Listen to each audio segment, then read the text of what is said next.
Hello and welcome to another show of Social Connection. I'm your host, Luis Mendieta, and today we had Roots to Fruits with Mark Angelini. Hello, Thank Mark. you. How are you doing today? Well, thank you. What can you tell us? What is Roots to Fruits? So Roots to Fruits is an edible and ecological landscape design firm. And what that means is that we work with folks to help them understand how they can produce various different things on their landscape and utilize the different energies that are on their landscape, from water to soil fertility and the different species that might be there. So our work kind of spans or integrates a lot of different practices. We like to integrate farming and homesteading and landscaping with these broader ideas of conservation and restoration. So a lot of our work is really looking at how do we maximize not only the productive value of a landscape from food or medicine or building materials, but also how do we look after the ecosystem? How do we take care of the other organisms that we depend on, so that we can mesh, ecological values with production values in one landscape system? Do the size matter? It doesn't matter. It's we work with kind of like base patterns, things that can be scaled up or down, just depending on the context of the client. If they have a lot of land, we can work with that. If they have a lot of ambition, we can work with that. And we just try to meet the client's goals with whatever circumstance they have to work with. If they have a balcony, well, then we can help them figure out how to maximize that productivity of the balcony. If they have 100 acres, we'll help them figure out how to utilize that land to its greatest benefit. How old this started? Well, Roots to Fruits started in 2010. And it's co-founded with my business partner, Trevor Newman. And we grew up together in Clarkston. And around 2007 or so, we started to really think about where our food comes from and how is food produced.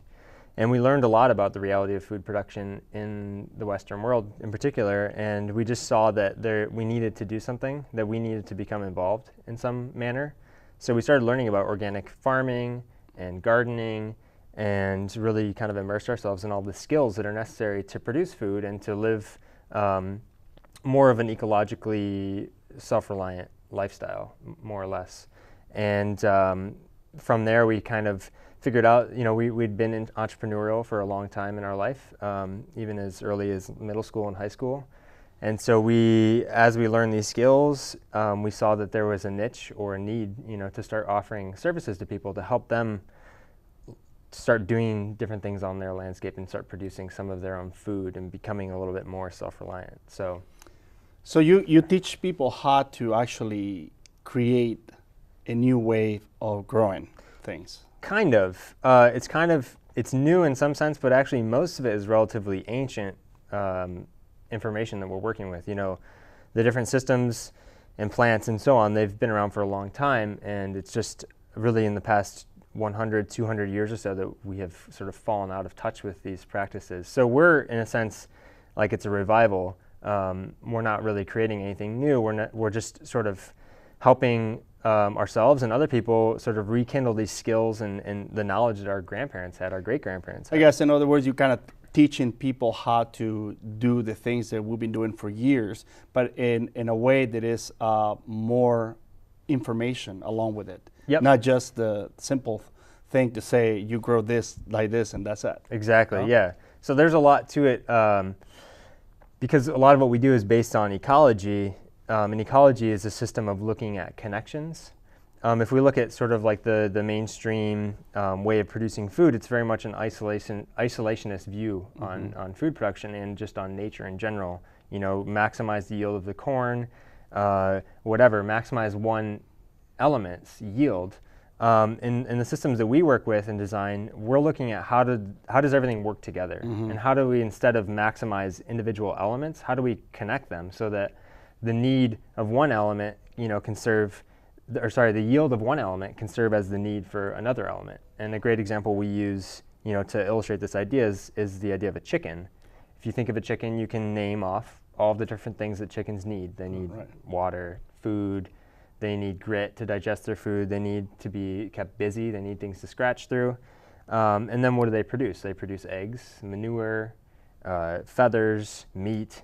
So how do we look at those different needs and yields and overlap those with other elements like our vegetable garden, which needs fertility? Right. So chickens, through scratching through organic matter and fertilizing it with their manure, make compost so we can take into our garden, which can be our source of fertility in the garden. And any waste vegetables or scraps from the garden can be cycled back into the chickens as food.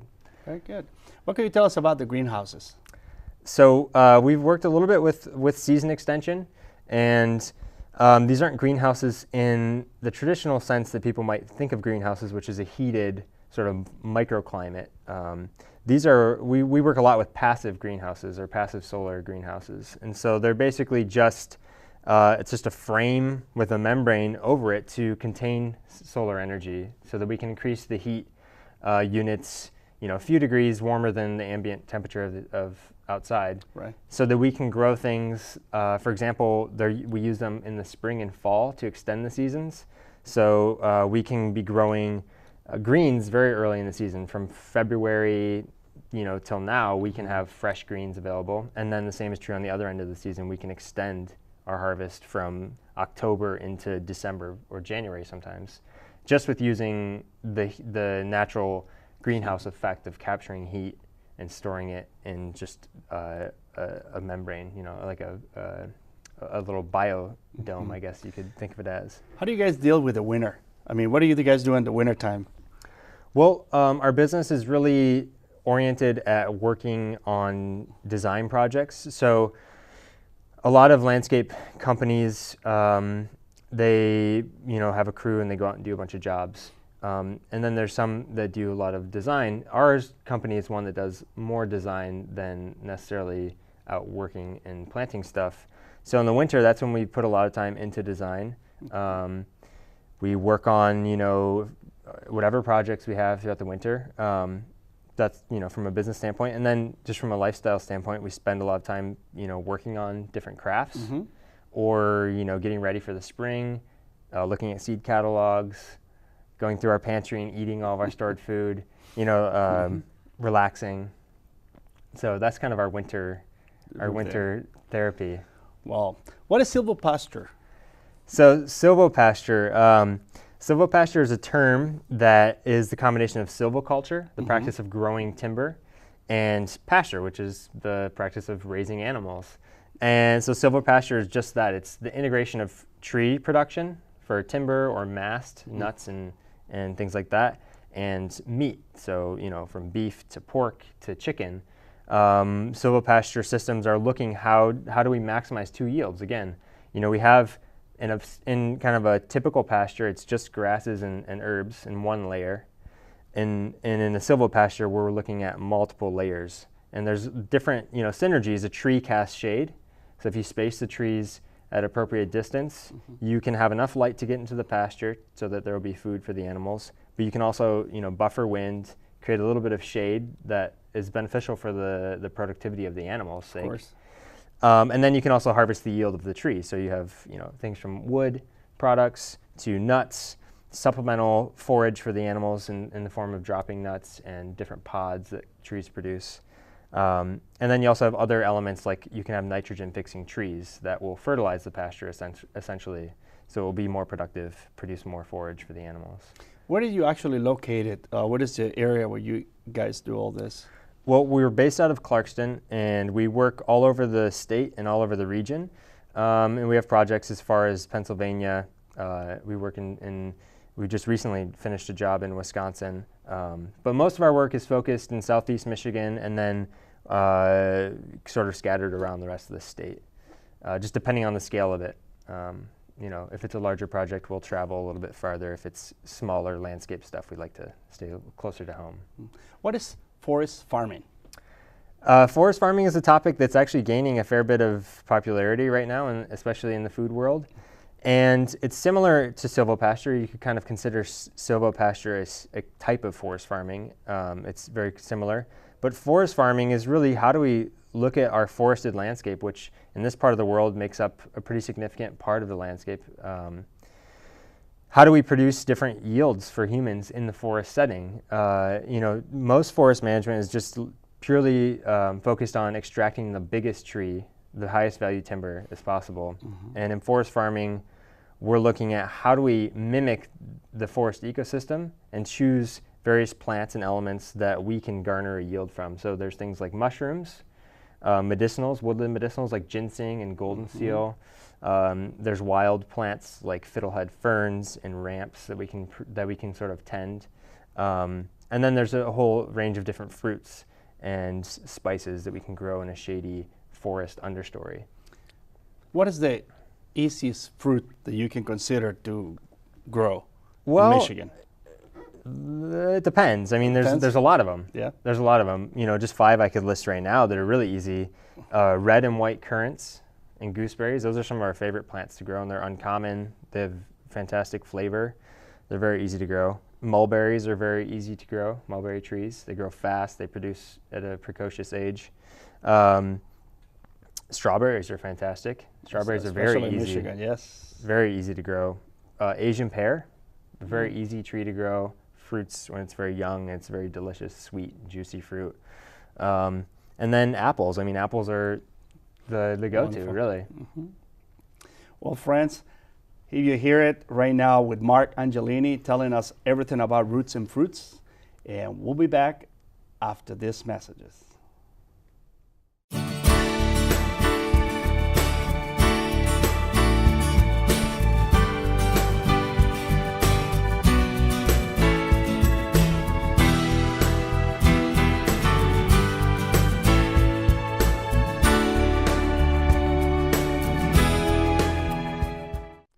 Hello and welcome back once again to the Social Connection Show.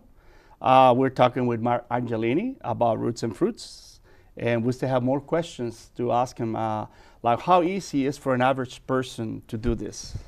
Well, again, when we're working with someone, we're always trying to look at what's their context. You know, how much time, experience, money do they have to work with? And we want to help design a system that's going to be realistic for them to manage. So anyone can do it.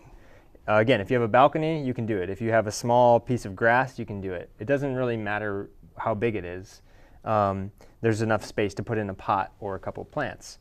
So I'd say it's relatively easy, and just starting, you know, we help people start where they are and work from there. And now there's different gradients. You know, some people have experience gardening, some people have, you know, all these different things. So we just want to match it with kind of what their context is and help them work from there to kind of add as time goes on. How time consuming will be something like this? It does depend on what the system is. But, you know, for example, for a family of 4 to grow enough fresh vegetables to eat throughout the growing season, it's as little as a couple hours a week of work. You know, the same amount of energy that people put into maintaining ornamental landscapes or mowing lawns, they could use a fraction of that time to maintain a small garden and grow enough fresh greens and other fresh vegetables, tomatoes and whatnot, to feed their family, let alone the other fruit trees and fruit shrubs and perennial elements that don't require very much more than seasonal care. You know, a little bit of pruning and mulching for a few minutes a year, and it kind of takes care of itself the rest of the year. So there's a lot of different ways, you know, to integrate with people's schedules and time constraints to make this happen. And some of it might just be, you know, prioritizing a little bit more. If having fresh fruits and vegetables at home is more important, then, you know, maybe cut back on some other elements that take up more time and you know, invest it into something like this. Is this costly to do something like this, like a project? Let's say that someone wants to grow some vegetables and all that. I wonder if it would cost a lot of money to do this? No, not necessarily. Now, it would cost a lot to, you know, do a lot at once.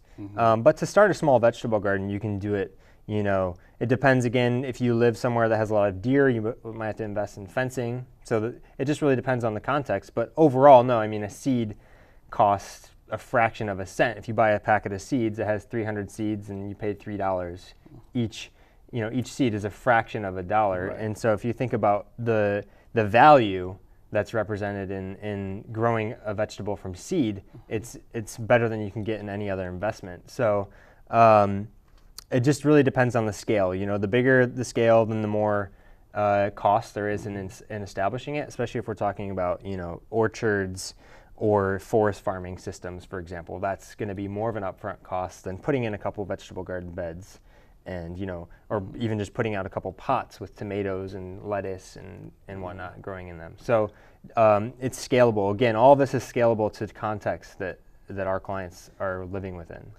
So what are the health benefits of doing this? Well, there's a lot. The biggest one that we really kind of really get excited about is you can't buy the food that you can grow at home. There's no way to put value on a tomato you just picked from the vine and ate. I mean, you can't buy that. It's impossible. You'd have to go to the farm and pay them to pick that tomato off the vine. So we would argue that's invaluable. But realistically, there's so many different health benefits from just eating fresh foods that are full of vitamins and minerals. The health benefits to the environment and the economy, those are huge. If you don't have to drive somewhere to buy something, if you don't have to pay a company that grows things on a large scale and ships them from California, that's immense, especially if we're looking at some of the larger environmental issues that are involved with agriculture. Growing it at your own home scale or buying it from a local producer is going to be a significant environmental health cost that's saved. Compare it to a commercial company growing their vegetables to what you guys do. What do you see? What are the differences? I noticed that you said you everything that you do is healthier because you produce it and you work on it. What is it that the other companies do when they normally sell a large scale like that? Like a farmer type thing. Well, it's gonna vary a lot. I wouldn't argue just in a blanket way that anything that you can grow at home is going to be qualitatively different than what you might be able to buy, because you might be able to buy an apple that's going to be of equivalent quality from a local grower. Right. Everything is the difference mainly is just scale. A producer has they're in business to produce a certain thing, and so they may have to make certain sacrifices to get that thing to market.